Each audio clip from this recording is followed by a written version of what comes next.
ღარიბაშვილი არის ციხეში.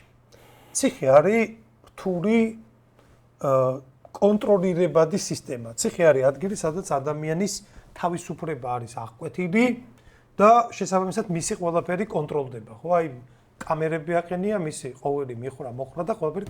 მithumetes ახლა ღარიბაშვილი არ არის ჩვეულებრივი პატიმარი, ჩვეულებრივი რა ეხა ყველა ადამიანი თანასწორია და ყველას დიდი პატივისცემა, მაგრამ თავის მნიშვნელობით რა ინტერესის ქვეშაც ის ახლა არის, არ არის ჩვეულებრივი ყურადღების და დაკვირვების ქვეშ, ხო, მithumetes ახლა თუ მან შეძლო ამ ხელა კონტროლის ქვეშ ყოფნა ადამიანმა წერილის გამოგზავნა, შეიძლება თუ არა ვიფიქროთ იმაზე, რომ ეს არის ისევ ხელისუფლების კარტი და რისთვის. ღარიბაშვილზე ჯერ კიდევ სანამ დაიჭერდნენ და როცა ამათი კლანის გაშავება დაიწყო, საზოგადოებაში იყო ესეთი აზრი, რომ ამათგან აპირებენ ოპოზიციის შექმნას, იმიტომ რომ ივანიშვილს თვითონ აქვს ნათქვამი, ჯერ კიდევ საპარლამენტო არჩევნების კამპანია რომ მიმდინარეობდა, ერთადერთი რასაც ჯერჯერობით ვერ მივაღწიეთ, არ არის ქვეყანაში ჯანსაღი კოალიციური ოპოზიცია. ვერც შექმნეს დღემდე, იმიტომ რომ ეს გულისხმობდა ხა კონტროლირებად ოპოზიციას, რა თქმა უნდა, ხო? და ხო არ ქმნიან მათგან ოპოზიციას და ამიტომ ხო არ შედიან ამ კონფრონტაციაში. აქ თუ არა ამ კონსპირაციას არსებობის უფლება. ნუ ზოგადად ხა კონსპირაციები ესეთი მოვლენაა, ხალხს ძალიან უყვარს ხოლმე, ძალიან ჩახლართული მოვლენების ურთიერთდაკავშირება. ნუ რაღაცა მრავალსვლიანი კონსპირაციები მართლა არსებობს, სპეცსამსახურები აკეთებენ მაგალითად და რა ვიცი, შენზე მეც იყვირებს მაგალითად რაღაც საკითხში ხელისუფლების აგენტი, აი შენზე მეც იყვირებს, რომ აი არაბული ქალაქი არ ავაშენებინო და ბოლოს შეიძლება ხელისუფლების აგენტი იყოს, რომლის ფუნქციაა რომ ხალხი დააბნიოს, ან არასწორი მიმართულებით წაიყვანოს მოვლენები, ან შენ დაგიპირისპირდეს და შიდა დაპირისპირებაში გადაიზარდოს. სპეცსამსახურებს აქვთ ეგეთი სულები, არა მარტო ჩვენ ფლანგზე, პროდასალურ ფლანგზე, აი ყველაზე მეც ვინც ყვირი შეიძლება აგენტ პროვოკატორი იყოს. აი ფილმებშიც მინახავს, თქვათ, კრიმინალურ დაჯგუფებებში ან რაღაცა ნარკოდამოკიდებულ ადამიანებში ყველაზე მეტ რაღაც იმაზე ვინც არის და ყველაზე მეტ იმათ ინიციატივას თავის თავზე რო იღებს პოლიციასთან თანამშრომლობენ. აი ყველაზე ქრესტომატიული მაგის პროექტი და ოპერაცია არის ოპერაცია ტრესტი. არაერთხელ გვითქვამს გვისაუბრია, როდესაც ბოლშევიკური რევოლუციის შემდეგ სამოქალაქო ომში გამარჯვებული წითელი უშიშროება სპეციალურად ქმნიდა კონტრრევოლუციურ პარტიზანულ რაზმებს მათ წინააღმდეგ. იმისთვის რომ აი ეს ვინც შეიძლება პოტენციალი ყოფილიყო ხვალ მართლა ემოქმედა საკუთარ მიერ შექმნილ ეგეთ პარტიზანულ დაჯგუფებებში ეგეთ ხალხს იძები, ასე ვთქვათ, მოყავდათ და მერე ანადგურებდნენ მათ. ეს არის ქრესტომატიული, ის არის შემთხვევა, ყველა სპეცსამსახურებს მაგას ასწავლიან. ამიტომ ცხადი არსებობს გარკვეული ჩახლართული, რთული საკითხები, მაგრამ ყველაფერში ყოველთვის არის ლოგიკა. აი ბოლო როგორ უნდა გავიგოთ, აი ზოგადად ეხლა ჩვენ რაღაც სპეცსამსახურების მიერ დადგმულ სპექტაკლში მონაწილეობთ, თუ რაღაცა პროცესი, რომელიც თავისთავად მიმდინარეობს. აი ყოველთვის უნდა შევხედოთ ცხადია მოქმედებას და ბოლო შედეგი უნდა გავაანალიზოთ. მოდი ახლა ეს კონკრეტული მოვლენა ამ პრინციპით გავაანალიზოთ. ნუ იმისთვის რომ შენ ღარიბაშვილისგან, აი პირობითად ვამბობ, ეგეთი მართვადი ოპოზიცია შექმნა, სულ მინიმუმ ის დისკრედიტირებული არ უნდა იყოს. ხომ ასეა? ანუ ხვალ მან თუ დააპირა, აი გამოვიდა 5 წლის შემდეგ, ხო, ღარიბაშვილი, გამოვიდა 5 წლის შემდეგ და რაღაც მოინდომა პოლიტიკური აქტივობა. მას ვერავინ ვერ უნდა დააბრალოს, რომ ბიჭო შენ, რა ვიცი, კორუფციულ სქემებში იღებდი მონაწილეობას და აღიარე კიდევაც. ხო? ანუ შენ თვითონ აღიარე, რომ ფული მოიპარე და ჩაჯექი ციხეში.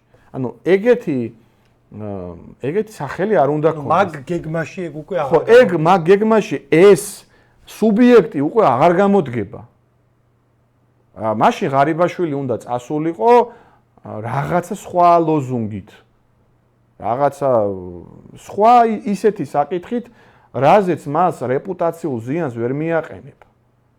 ვერ მოხდება წამოძახება, რომ შენ რავი ფული მოიპარე და აღიარა ციხეში ჩაჯექი, ანუ რა გინდა ეხლა რა სიტყვა. ხო ხდებით რომ ხვალ რომ ღარიბაშვილმა რაღაცა მოინდომოს, ყველა მაგას დაუპირისპირებს. ყველა ადამიანი მაგ კითხვას დასვავს.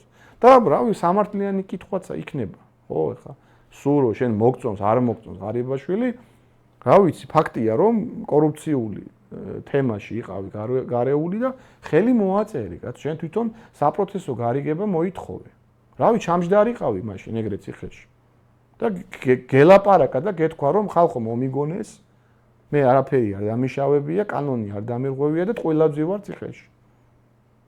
აქ უკვე ეს პირველი არგუმენტია, წონადი არგუმენტია, რომ ეს საკითხი არ არის რაღაცა ჩახლართული კონსპირაცია. მეორე უყურე რაშია საქმე. ანუ მარტივად რა ვთქვათ, თუ მას ოპოზიცია დამზადებენ, მისგან რაღაც უნდა დატოვონ. რა თქმა თუ მას პოლიტიკურად კლავ, თუ სტერილური გახდა, იმისგან არაფერი არ გამოვა. აი მაგალითად გახარია შემთხვევაში ეგ უფრო დამაჯერებელი აღმოჩნდა, იმიტომ რომ გახარია წავიდა რაღაცა კონფლიქტით. მე არ დავიჭერ იმას ნიკა მელიას.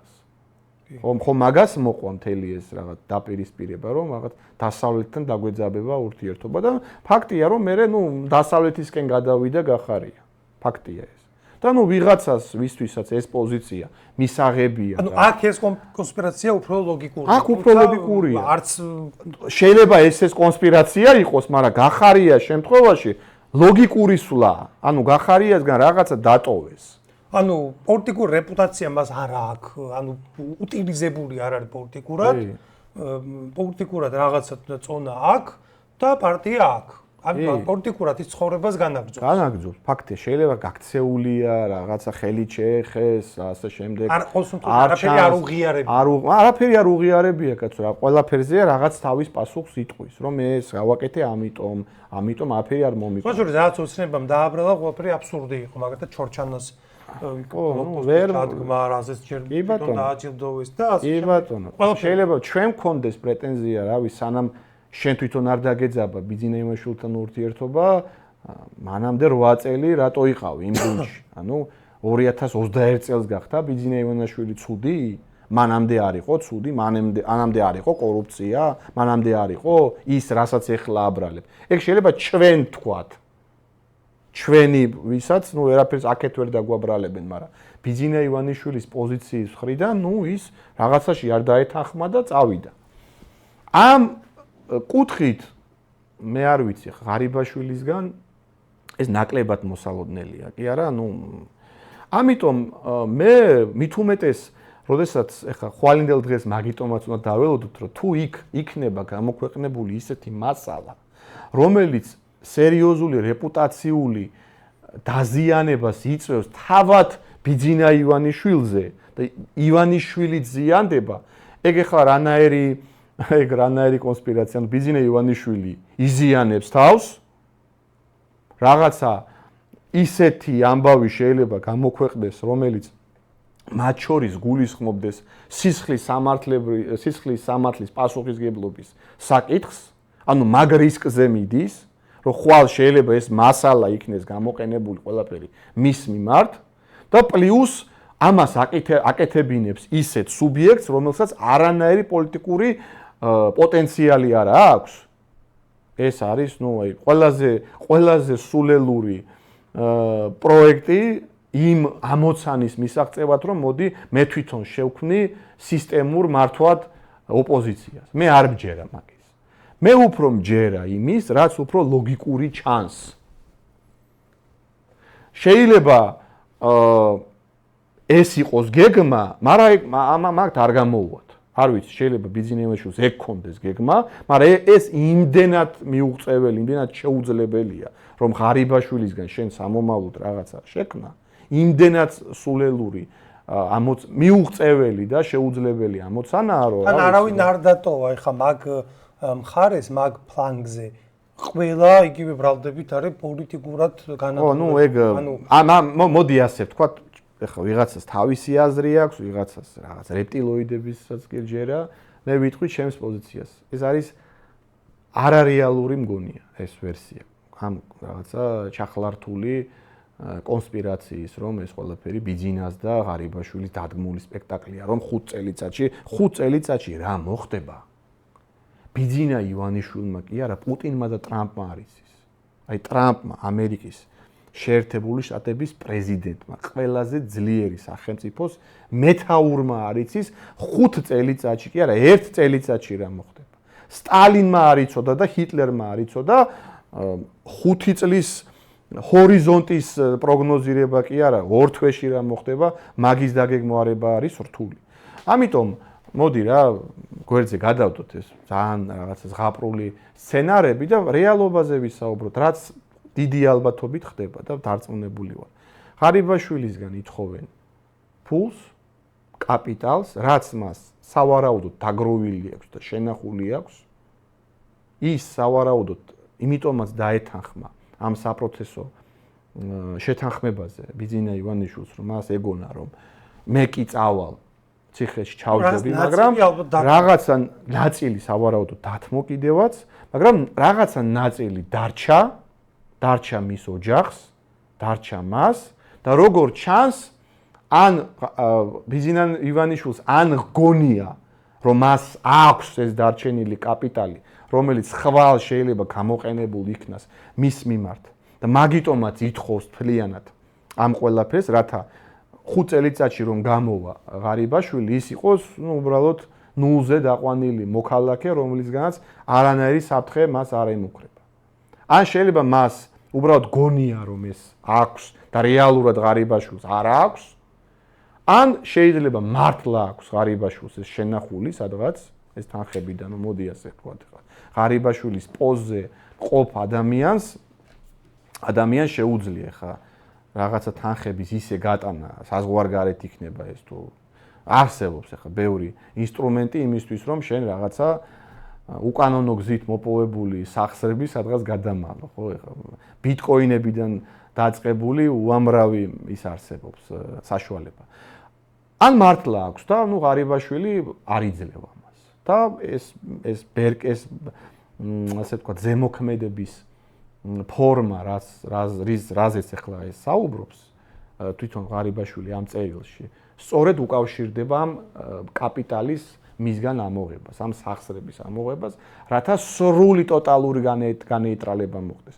პოლიტიკურად ის უკვე განეიტრალდა, მაგრამ ახლა მოხდეს მისი ფინანსური განეიტრალება. კი, რომელიც საბოლოოდ გამოიწვევს რეგენერაციას, ანუ აღარ დარჩება მას თეორიული შანსი აღარაფრის. ნუ ნახავთ, დაველოდოთ, ხვალ დაველოდოთ, ჩვენ თუ არაფერი არ ვიხილეთ,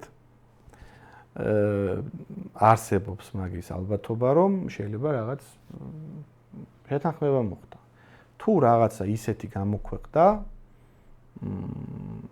რომელიც აზიანებს ბიძინა ივანიშვილს და ხელისუფლებას, ნუ მაგით ჩვენ მივხვდებით, რომ ესე იგი ვერაფერზე ვერ მოხდა შეთანხმება და მხარეები წავიდნენ სრულ დაპირისპირებაზე.